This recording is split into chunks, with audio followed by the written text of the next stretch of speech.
I want to speak a little bit more about how money, how banks, how credit works.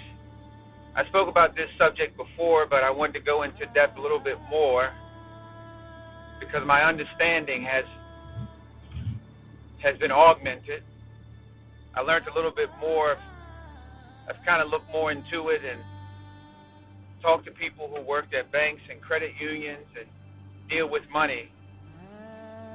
And I've posed some very serious questions to them, and they've answered them.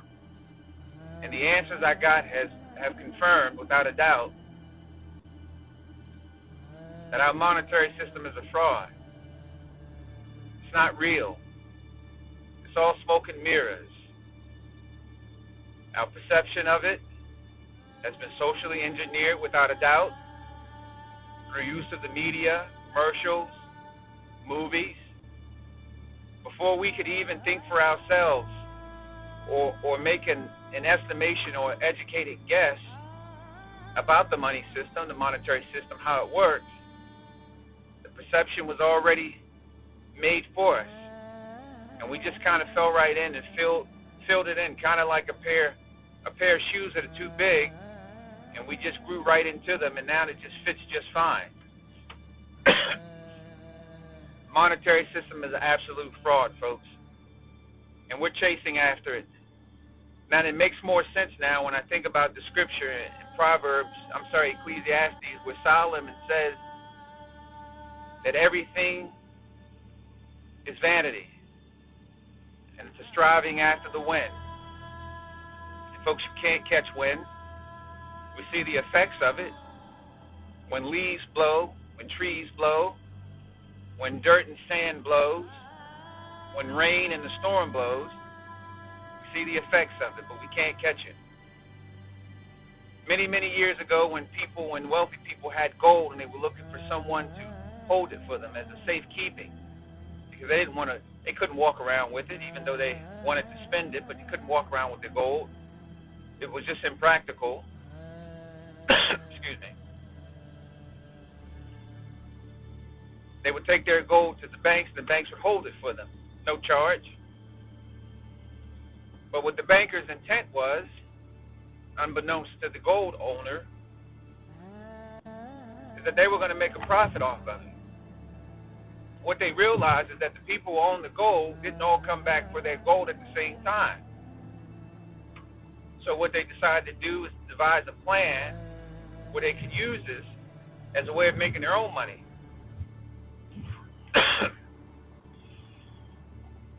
So in reference to the actual gold owners, when they would go out shopping or taking care of their business where money was needed, well, the banker would say, here, you take these promissory notes, these IOUs, and when it comes time to make a purchase or pay, you give this to the shopkeeper. The shopkeeper would then use that IOU with the amount of the transaction and take it back to the bank, and they would retrieve the gold for the amount of their transaction. That's how it worked. Then, every so often, you would have a person come to the bank and say, hey, I want to borrow some money. The banker said, sure. Well, they were only required to have so much of the actual gold owner's gold on hand. So they would lend the gold, and they would say, hey, I'll lend it to you, but you have to pay it back with interest so that we can put back the gold to whom it actually belonged to, and then we can make a little bit of money for ourselves. And that's why they still operate today the way they do. See, when you take your bank money to a bank to open up an account, they set up an electronic system or an electronic file on their banking system, and it generates a number and it shows how much money you have in there. Well, immediately, when your money shows up, they now have money to keep lending to other people. So when John Doe comes in and says, I want to borrow $100,000, where do you think they get it from? Oh, the bank's not going to give them their money. They're going to give them your money. So now they lend them $100,000, and they said, well, we have to charge you interest. Well, of course, that's the way it works with money. The interest is simply the bank's profit. So when the person pays back the $100,000 with interest, maybe let's say they paid $5,000 on it. Well, the $5,000 goes to the bank, the $100,000 goes back into the account of the person who it actually belonged to. And this is how it works. So when money is being lent, it's being lent off the deposit ledger. The deposit ledger represents all the money that has been deposited to the bank by the unsuspecting customers who think that the bank has their money. And I'll prove to you how I know the bank doesn't have all of your money at the same time. See, it's the same concept as what the bankers realized back in the time when the gold owners would deposit their gold. Not everyone comes to the bank and withdraw their money at the same time. So what do?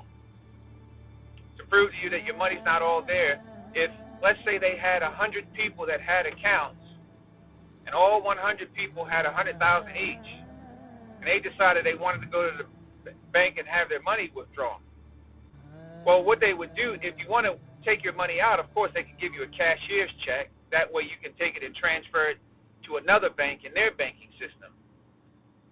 But try withdrawing your money in cash, and they'll laugh at you. They'll say, we don't have any money here. You ever notice sometimes when you're in a bank, you see an armed guard come in? He's coming in with the gun in the holster, and he's got a bag full of what? Money. So they have to get money delivered, cash, because they don't always have it on hand. And see, in my opinion, a part of the social engineering, when you see movies with people who are robbing banks for large sums of money, is to put the thought in your mind that banks have this kind of money. And they don't, folks. They don't. When the Bernie Madoff scam occurred some years ago, and people had realized that they had been scammed by this so-called investor, people ran to the banks to withdraw their money at the same time, folks, and they were told, we do not have it. The banks weren't lying. They don't have that kind of cash. If you were to take your cash now and just keep saving cash and keep it, you would have more money, more cash than the actual banks would have. It's all a numbers-based system. See, even though they may have lent your $100,000 to someone, in their computer-based system, with the numbers, they can make your electronic ledger appear to be what it's supposed to be. See, in their system, it shows $100,000, but there's not $100,000 worth of promissory notes in there. Folks, it's all a scam. You look into it and do your research. I actually read a very interesting book. It was entitled The Creature from Jekyll Island, and it's a book written by a gentleman, I believe, G. Edward Griffin. And he tells how the Federal Reserve came to be and how it's still in full operation today, and how as a banking cartel, it is a scam. They're taking out money, or so-called money, and they're pumping promissory notes into the system. See, folks, when we hear about prices going up, when we hear about inflation is not prices going up. I mean, yes, we're paying more. The numbers are increasing. But you know what inflation actually represents? It represents how the value of our money is slowly going down. The value of the money is decreasing. That's what inflation represents. It represents the fact that the buying power of the dollar is slowly diminishing. That's why at one time you could pay 50 cents and get a loaf of bread, a pack of cigarettes, a gallon of milk, a loaf of bread, a carton of eggs. But now, 50 cents, you can't even buy a pack of chewing gum anymore. The power of the dollar is diminishing, and that's what inflation represents. Credit cards are no different from banks. Credit card companies are banks. You know the scam with this? You get a credit card, you make a purchase. Now, of course, they charge interest on everything. And I think the highest interest they can charge is maybe 24%, which is criminal. But the interest rate represents their profit. You make a purchase of $100, credit card company sends you a bill, and you're always going to pay more for the item than what it actually is. Your payment may be $25 a month. You know how much of that actually goes to your payment? I don't know, maybe $3 or $4. The rest is going to them. Folks, I've read an actual credit card agreement, and I'll give you the short version of it. Everything, every rule created, every guide stone, so to speak, every rule of engagement, the entire design of the credit card is to keep you paying. I'll give you proof of that. You ever decide that, hey, I'm going to pay off my credit card bill, I'm going to go down to a zero balance, you find out what you owe, you send that total amount, and what do? They send you a reply, say your payment has been processed, but because we didn't receive your request or your payment in time, we had to charge you a small fee. And usually it's about $1 and some odd change. It's something very menial. But that's just to show that they're making fun of you. They still charge you $1. I know a guy who had a credit card that he only got it for what we call safekeeping, maybe emergency use. We often do that, and it's understandable. But he never used it. So the credit card company sent him a letter, said, hey, we noticed you're not using your bill. We're going to have to use your credit card. We're going to have to charge you. They charged him $75 for not using his credit card. Folks, do you hear me? For not using it. And to assure that he was going to be paying on monthly, to make it seem like they were doing him a favor, for more or less to keep him paid, they set it up where he would pay a little bit of back. He would pay back the $75. Instead of him paying it all at once, they set it up for 12 monthly payments. Folks, they don't want you to stop paying. They want to keep you in debt. And you know what debt is? Debt is your hard work and energy. It is nothing more than your promise to pay back. Did you know that when you send in your credit card payment, that after the credit card company takes their percentage off the top, the interest, that your payment is being used to pay somebody else's debt? Let's say you sent in your payment. Jane Doe made a purchase at Starbucks for coffee. She owes them $100. They take your $100 and they send it to Starbucks to pay it. It's a revolving door, folks. It's a scam. We get up every day. We go to these jobs, and we go to these schools, and we're working hard to get degrees, hoping that it would increase and augment our salary, because we want to get to that magic six-figure number. Folks, for what? For what? Absolutely nothing. Solomon was absolutely right. It is nothing in the striving after the wind. Folks, do your research. I was completely blown away when I came to fully understand how it works. That's why my motivation for money, there is none. I have no motivation. I am lowering my dependency on needing this monetary system. As a matter of fact, as I mentioned before, I am a vegan. I'm a raw vegan, and more recently a liquidarian, meaning that my diet is totally liquid-based. I take whatever food I would normally eaten, which is now it's potatoes. Occasionally it would be black beans, and my favorite, any type of leafy green vegetable. That could also include broccoli and string beans. But I take it and I puree it and condense it down to the consistency of broth, and I drink it when I get hungry. And this, by conforming my diet to this, do you know how much I actually spend a week in the grocery store? Approximately $10 to $15 a week, maybe $40 to $60 a month.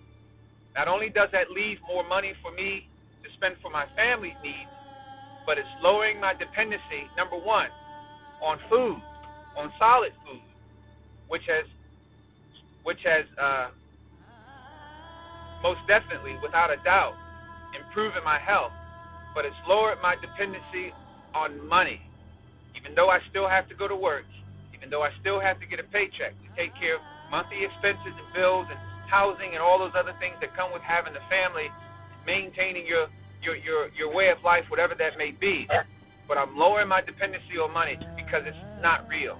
This is why the government is able to do what they want in their monetary system, because it is a system. It is a set of rules and protocols made up, and if you're going to engage and play in their system, you need their money. Folks, it is one of the biggest scams ever, and we're working hard to get this. We're going to a job every day to make this money. People are being robbed. People are being killed. People are being hurt for nothing. You have people who work jobs, risking their lives. And I'm talking about the armored guards, the armored trucks. They're risking their lives, carrying guns